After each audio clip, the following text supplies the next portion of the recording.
Winter is basically here in Buffalo. It's not officially winter. I think that starts like December 21st or 22nd, but it's already snowing. It's freezing outside. It's miserable. I've said this countless times on the channel. Winter is my least favorite season of the entire year. I do not like winter at all. But with that being said, the season of hot chocolate is also here, and I love hot chocolate. I actually consider myself a hot chocolate aficionado. I drink hot chocolate all year round. It doesn't have to be winter for me to be sipping on some hot chocolate. A lot of times in the summer at night, you will find me on the couch over there drinking some hot cocoa. So that being said, I wanted to share with you guys my go-to low-carb, keto-friendly hot cocoa recipe.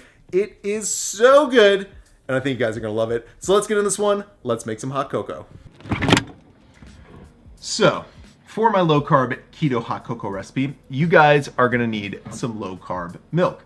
What I recommend going with is the Almond Breeze unsweetened vanilla. Out of all of the almond milks in existence, I think this stuff is the best. It's the best stuff that I've tried anyways. And the great thing is that every cup only has 1 gram of carbs. So for the taste, for the carbs, I don't think it gets better than this. By the way, this video isn't sponsored at all by Almond Breeze. I just truly love this almond milk. So check this out. It's what I use all the time for my hot cocoa or just to drink around the house, whatever. All right, so at this point you want to get out your food scale and a really large cup. I'm using a large measuring cup, it works great for this. And we're gonna add 2 cups or about 500 milliliters of that unsweetened vanilla almond milk to our cup. So we talked about the milk, obviously a huge component to hot chocolate. Now we have to talk about some cocoa. I recommend going with some unsweetened cocoa powder. Now I got asked the other day, is cocoa powder keto friendly? Of course it's keto friendly. Every tablespoon of this only has 1 net carb. So do not be afraid to use cocoa if you're on the keto diet. Anyways, for today's hot cocoa recipe, we're gonna be adding a heaping tablespoon of that unsweetened cocoa powder to our cup. So to sweeten up my hot cocoa lately, I've been adding some of the Swerves confectioners erythritol. I really love this stuff a lot, especially the confectioners because it just dissolves way better. You could totally use granulated erythritol if you wanted to, but the confectioners is just dynamite. It dissolves great, and I think there's less of a cooling effect. A lot of people talk about the cooling effect of erythritol. For whatever reason, the confectioners, I think, just has less of a cooling effect. If you don't have any erythritol though, you could always use a liquid sweetener like a liquid Splenda or liquid stevia. But for today's recipe and my hot cocoa, we are gonna be adding a heaping tablespoon or about 15 grams of the confectioner's erythritol to our measuring cup. All right, so the last thing we need is some salt. You might think, do I really need salt? Yes. The reason we're using salt is because it'll help enhance the chocolate. There'll be more of a chocolatey flavor, and it'll also bring out the sweetness in the hot chocolate as well. All right, so now we're all set to get out our whisk and whiskify all those ingredients. What you're looking for is the erythritol and the cocoa powder to pretty much completely dissolve in there. And once that happens, we're gonna bring the measuring cup over to our stove, turn our stove up to medium-high heat, and add the hot cocoa, or cold cocoa at the moment, to a small pot. And we're gonna heat that up until just the sides of the hot cocoa start to boil.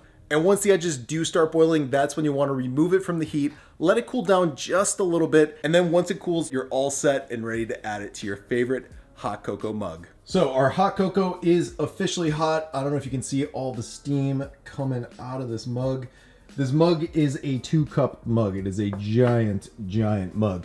So the whole recipe fits inside here, but the recipe makes 2 servings, guys. I'm gonna say a serving is just 1 cup of hot cocoa. The last part of this recipe is adding some whipped cream to your hot cocoa. So I'm gonna shake this guy up and get this going. Boom. Got our whipped cream added to the mug. The very last thing we gotta do, we gotta go a little Cocoa Bay on our hot cocoa. This is for the Instagrams. And then check that out. That is the final product of your low carb, keto friendly hot cocoa. Definitely gotta go for a taste here.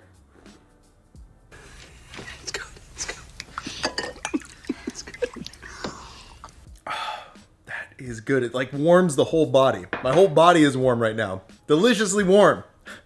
That is today's hot cocoa recipe. My go-to low carb, keto friendly hot chocolate, and all for about 1 gram of carbs per cup, or a little less than 1 gram of carbs per cup. By the way, if you make this, definitely add the whipped cream and cocoa bay action to the top of your hot chocolate. It really does take it to a whole different level. And if you do make it, I'd love to see your recreation of it. So definitely tag me on Instagram. My handle's in the video description below.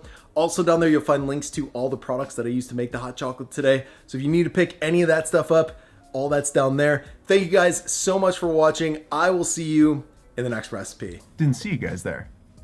Was that a little bit cheesy with the camera in the fridge?